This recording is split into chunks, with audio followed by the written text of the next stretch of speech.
Social మీడియాని కరెక్ట్గా ఉపయోగించుకుంటే ఎవ్వరు ఊహించినంత అందని ఆకాశానికి ఎదగచ్చు, లేకపోతే పాతాళానికి పడిపోవచ్చు. రెండు కూడా కరెక్ట్గా జరుగుతుండడంలో ఎటువంటి అతిశయోక్తి లేదు. కానీ ఇప్పుడు మీరు చూస్తున్న ఈ స్టోరీ రెండు కేటగిరీకి సంబంధించింది చెప్పుకోవాలి. అవును, విశాఖ రిటైర్డ్ పోస్టల్ అధికారి ఇంట్లో దొంగతనం కేసు ఛేదించిన పోలీసులకి షాకింగ్ నిజాలు బయటకు వచ్చాయి. అయితే సోషల్ మీడియా ఇన్ఫ్లుయెన్సర్ సౌమ్య శెట్టిని నిందితురాలుగా గుర్తించారు పోలీసులు. ఇప్పటికీ పేరు మీ అందరికీ చాలా మందికి కూడా సుపరిచితురాలని చెప్పుకోవాలి సౌమ్య శెట్టి. ఎందుకంటే సోషల్ మీడియాలో ఒక ఇన్ఫ్లుయెన్సర్గా తను చేసే రీల్స్ కావచ్చు, పోస్టులు కావచ్చు, మంచి వైరల్గా మారుతూ ఉండేవి. ఇప్పుడు ఈ పేరు బయటకు వచ్చిన తర్వాత సోషల్ మీడియాకి సంబంధించి సౌమ్య శెట్టికి సంబంధించి ముఖ్యంగా ఫ్యాన్స్ కావచ్చు, లేకపోతే ఫాలో అయ్యేవాడు కావచ్చు, ఒక షాకింగ్ న్యూస్ కింద చెప్పుకోవాలి. అయితే ఏం జరిగింది? మొత్తం 4 విడతలుగా 100 గ్రాముల బంగారాన్ని దొంగతనం చేసినట్టుగా తెలుస్తుంది సౌమ్య శెట్టి. చోరీ చేసిన నగలు అమ్మి గోవా ట్రిప్కు వెళ్ళి అక్కడ రీల్స్ చేస్తున్నట్టుగా తెలుస్తోంది. 3 బృందాలతో సౌమ్యను వెతికి అరెస్టు చేశారు పోలీసులు. 15 రోజుల రిమాండ్కు తరలించారు. గత నెల 10న నగలు చోరీ చేశారు సౌమ్య శెట్టి. 8 ఏళ్లుగా సౌమ్య శెట్టికి రిటైర్డ్ పోస్టల్ అధికారి కూతురుతో స్నేహం ఉంది. సౌమ్యకు షార్ట్ ఫిల్మ్స్ తీసే అలవాటు ఉంది. దీంతో వీళ్ళిద్దరి మధ్య కూడా స్నేహం కాస్త బలపడింది. స్నేహం కారణంగా తరచూ రిటైర్డ్ పోస్టల్ అధికారి ఇంటికి సౌమ్య వెళ్ళడం, విడతల వారీగా బంగారం చోరీ చేయడం ఇది జరుగుతూ వచ్చింది. అయితే సౌమ్య దగ్గర కొంత బంగారం రికవరీ చేశారు పోలీసులు. ఒకసారి అనుమానం వచ్చింది, ఒకసారి సౌమ్య శెట్టికి సంబంధించి ఆరా తీస్తే ఏం జరగచ్చు అనేది. అలా విచారణ చేసిన నేపథ్యంలో సౌమ్య శెట్టికి సంబంధించి అప్పుడు నిజాలు వెలుగులోకి వచ్చాయి. ఆ వెలుగులోకి వచ్చిన నిజంలో భాగమేది. విశాఖ రిటైర్డ్ పోస్టల్ అధికారి ఇంట్లో దొంగతనం కేసుని ఛేదించారు పోలీసులు. సోషల్ మీడియా ఇన్ఫ్లుయెన్సర్ సౌమ్య శెట్టిని నిందితురాలిగా గుర్తించారు పోలీసులు. మొత్తం 4 విడతలుగా 100 గ్రాముల బంగారం దొంగతనం చేసింది సౌమ్య. చోరీ చేసిన నగలు అమ్మి గోవా ట్రిప్కు వెళ్లి రీల్స్ చేసింది. 3 బృందాలతో సౌమ్యను వెతికారు పోలీసులు, అరెస్టు చేశారు. 15 రోజుల రిమాండ్కు తరలించినట్టుగా తెలుస్తోంది. గత నెల 10న నగలు చోరీ చేశారు సౌమ్య శెట్టి. 8 ఏళ్లుగా సౌమ్య శెట్టికి రిటైర్డ్ పోస్టల్ అధికారి కూతురుతో స్నేహం ఉంది. సౌమ్యకు షార్ట్ ఫిల్మ్ తీసే అలవాటు కూడా ఉండడంతో ఇద్దరి మధ్య కూడా స్నేహం బలపడింది. అయితే ఆ స్నేహం కారణంగానే తరచూ రిటైర్డ్ పోస్టల్ అధికారి ఇంటికి సౌమ్య వెళ్తూ ఉండడం, విడతల వారీగా బంగారం చోరీ చేస్తుంది సౌమ్య. దీంతో ఇప్పుడు షాకింగ్ నిజం బయటకు వచ్చిందని చెప్పుకోవాలి. ఎందుకంటే అంతవరకు సౌమ్య శెట్టికి సంబంధించి సోషల్ మీడియా ఇన్ఫ్లుయెన్సర్గా అందరికీ సుపరిచితురాలని చెప్పుకోవాలి. సోషల్ మీడియాలో తను చేసే పోస్టులు కావచ్చు, రీల్స్ కావచ్చు, అందరినీ ఆకట్టుకునేవి. చాలామంది ఫ్యాన్ ఫాలోయింగ్ కూడా, ఇన్ఫ్యాక్ట్ ఫ్యాన్ ఫాలోయింగ్ని కూడా సంపాదించుకుంది సౌమ్య శెట్టి. అలాంటి సౌమ్య శెట్టి ఇలా చేయడం ఏంటి అంటూ కూడా ఇప్పుడు అందరూ ముక్కున వేలేసుకుంటున్నారు. ఒక్కసారిగా ఈ నిజం బయటికి తిరగడంతో సౌమ్య శెట్టి ఇలాంటి పని చేస్తుందా అంటూ కూడా ఇప్పుడు వాళ్ళందరూ కూడా సోషల్ మీడియాలో కమెంట్స్ రూపంలో కావచ్చు చర్చించుకుంటున్న పరిస్థితి. ఒక్కసారి ఇదే అంశానికి సంబంధించి పోలీసులు ఏమంటున్నారో చూద్దాం. మా ప్రతినిధి నాయుడు పోలీసులతో మాట్లాడారు, పోలీసు అధికారులతో మాట్లాడారు. ఒకసారి పోలీసు అధికారులు ఏమంటున్నారో చూద్దాం. ఉద్యోగి ఇంట్లో అయితే భారీ దొంగతనం జరిగింది. ఈ దొంగతనం కేసు సంబంధించిన వివరాలు మనతో మాట్లాడడానికి డీసీపీ వెంకటరత్నం మేడం ఉన్నారు. మేడం చెప్పండి, ఏ విధంగా చూడొచ్చు ఈ కేసు సంబంధించిన వివరాలు ఏంటి మేడం? భారీ స్థాయిలో 100 తులాల పైగా చోరీ జరిగిందని మధ్య వార్తలు వస్తున్నాయి. అంటే మొన్నను ఫిబ్రవరి 23వ తారీఖున ఒక రిటైర్డ్ పోస్ట్ ఆఫీసు సూపరింటెండెంట్ ఇంట్లో దొంగతనం జరిగిందనేసి ఒక కంప్లైంట్ వచ్చింది. దాన్ని విచారించగా వాళ్ళ అమ్మాయి ఫ్రెండ్ ఎవరైతే ఉన్నారో ఆమె చేసినట్టుగా ఇంట్రాగేషన్ లో తేలింది. తర్వాత రికవరీ కూడా చేయడం జరిగింది.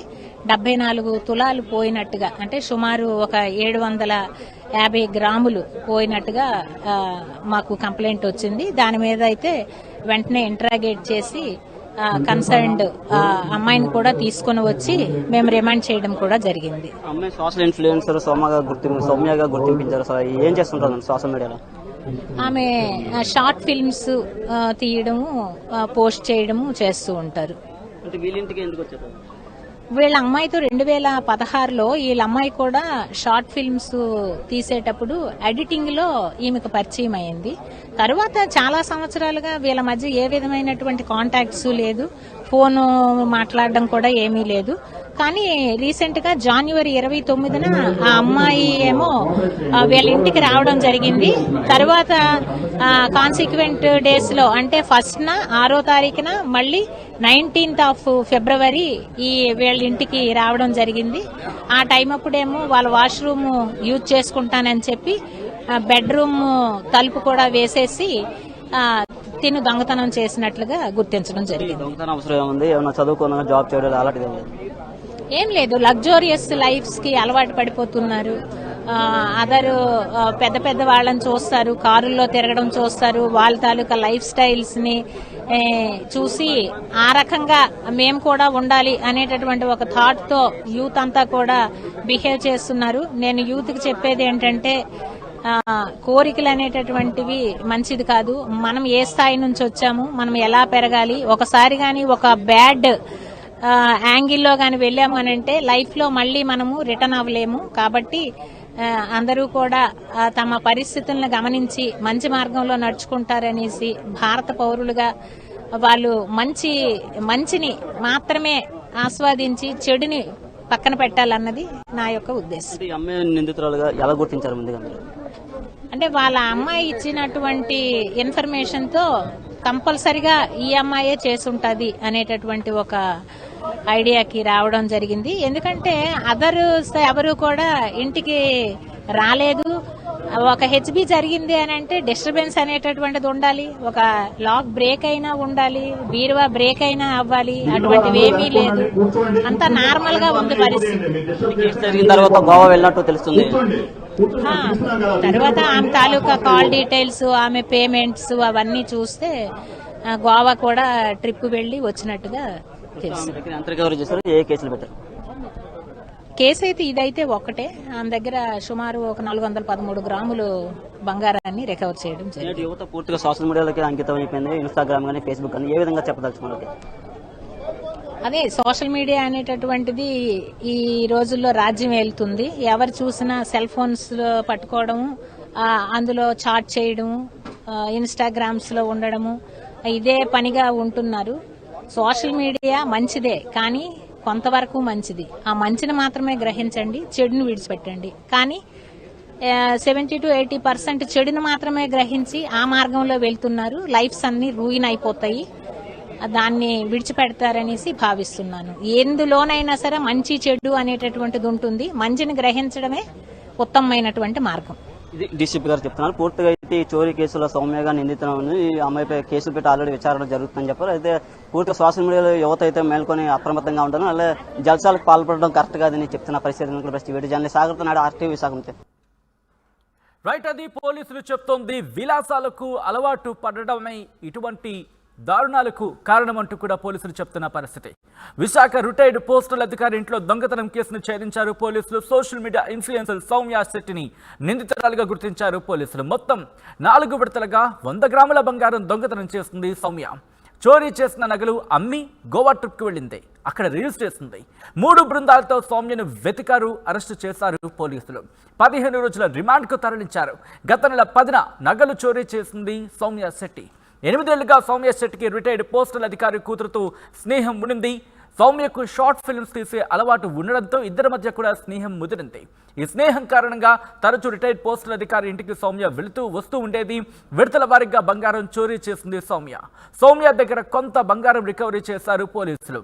ఒకసారి విలాసాలకు అలవాటు పడితే ఆ పరిస్థితి ఎంత దారుణంగా ఉంటుందో అర్థం చేసుకోవచ్చు. ఎందుకంటే ఇన్నాళ్ళు సోషల్ మీడియా ఇన్ఫ్లుయెన్సర్ సోషల్ మీడియాలో తను పోస్ట్ చేసిన తన రీల్ కనిపించినా సరే ఫ్యాన్స్ కావచ్చు, లేకపోతే అభిమానులు కావచ్చు, తనని ఓన్ చేసుకునే ప్రయత్నం చేశారు. అంటే మా సౌమ్య శెట్టి అనుకుంటూ కూడా వాళ్ళు ఆ రీల్స్ని యాక్సెప్ట్ చేసేవాళ్ళని చెప్పుకోవాలి. ఆ పోస్ట్ని వాటిని యాక్సెప్ట్ చేసేవారు. దీనికి సంబంధించి వాళ్ళు ఆ రీల్స్ని యాక్సెప్ట్ చేస్తున్న పరిస్థితి. అలాంటి సౌమ్య శెట్టి ఇలాంటి పని చేస్తుందంటూ కూడా ఇప్పుడు ముక్కున వేలేసుకుంటున్న పరిస్థితి. సోషల్ మీడియాలో రీల్స్ చేస్తూ కావచ్చు, లేకపోతే ఇన్ఫ్లుయెన్సర్గా మంచి ఫ్యాన్ ఫాలోయింగ్ని సంపాదించుకుంది సౌమ్య శెట్టి. ఇప్పుడు ఆ సౌమ్య శెట్టి విలాసాలకు అలవాటు పడడమే ఇటువంటి దారుణాలకు, ఇటువంటి దొంగతనాలకు కారణం అని చెప్పి కూడా పోలీసులు చెప్తున్న ఆ పరిస్థితి మనం చూసాం. ఒకసారి విజువల్స్తో చూడొచ్చు సౌమ్య రీల్స్ ఇవన్నీ కూడా. అంటే ఏ మేరకు ఇన్ఫ్లుయెన్సర్గా ఏ లెవెల్కి తను రీచ్ అయిందో అర్థం చేసుకోవచ్చు. అటువంటి సౌమ్య శెట్టి ఇటువంటి దొంగతనాలకు పాల్పడడం ఇప్పుడు ఒక్కసారిగా షాక్కి గురి చేస్తుంది. తన అభిమానులకు కావచ్చు, లేకపోతే ఫ్యామిలీ మెంబర్స్ కావచ్చు. విశాఖ రిటైర్డ్ పోస్టల్ అధికారి ఇంట్లో దొంగతనానికి పాల్పడింది సౌమ్య శెట్టి. అది ఒకసారి కూడా కాదు, విడతల వారీగా. అసలు ఇంతకీ ఏం జరిగిందంటే కనుక సోషల్ మీడియా ఇన్ఫ్లుయెన్సర్గా సౌమ్య శెట్టి ఉండింది. అయితే సౌమ్య శెట్టి అలాగే రిటైర్డ్ పోలీస్ అధికారి కుమార్తెకు వీళ్ళిద్దరికీ మధ్య స్నేహం ఉండేది. అది కూడా 8 ఏళ్ళుగా స్నేహం కొనసాగింది. ఈ 8 ఏళ్ల స్నేహాన్ని అడ్డు పెట్టుకొని ఆ ఇంటికి వెళుతూ విడతల వారీగా బంగారం కావచ్చు, లేకపోతే ఆ ఇంట్లో ఉన్న నగదుని కావచ్చు, ఇన్ఫ్యాక్ట్ నగలు, బంగారు నగలు కావచ్చు, లేకపోతే వెండి కావచ్చు, what ever it may be, మొత్తం వాటిని దొంగతనానికి పాల్పడినట్టుగా తెలుస్తోంది. 4 విడతలుగా 100 గ్రాముల బంగారాన్ని దొంగతనం చేసినట్టుగా తెలుస్తోంది సౌమ్య శెట్టి. దీంతో చోరీ చేసిన నగలు అమ్మి గోవా ట్రిప్కు వెళ్ళి అక్కడ కూడా రీల్స్ చేయడం స్టార్ట్ చేసింది సౌమ్య. అయితే ఏం జరిగిందంటూ కూడా ఈ దొంగతనానికి సంబంధించి పోలీసులు ఎంక్వైరీ స్టార్ట్ చేస్తే తీగలాగితే డొంక కదిరిందన్నట్టుగా సౌమ్య శెట్టి వ్యవహారం బయటపడింది. 3 బృందాలతో సౌమ్యను వెతికి అరెస్టు చేశారు పోలీసులు. 15 రోజుల రిమాండ్కు తరలించారు. గత నెల 10న నగలు చోరీ చేసినట్టుగా తెలుస్తోంది సౌమ్య శెట్టి. 8 ఏళ్లుగా సౌమ్య శెట్టికి రిటైర్డ్ పోలీస్ అధికారి కూతురుతో స్నేహం ఉండింది. ఆ స్నేహం కాస్త వాళ్ళిద్దరి మధ్య బలపడింది. దీంతో సౌమ్యకు షార్ట్ ఫిలిమ్స్ తీసే అలవాటు కూడా ఉండడంతో ఇద్దరి మధ్య స్నేహం కాస్త మరింత బలపడింది. స్నేహం కారణంగా తరచూ రిటైర్డ్ పోస్టల్ అధికారి ఇంటికి సౌమ్య వెళుతూ ఉండేది. విడతల వారీగా బంగారం చోరీ చేస్తుంది సౌమ్య. సౌమ్య దగ్గర నుంచి కొంత బంగారం రికవరీ చేశారు పోలీసులు.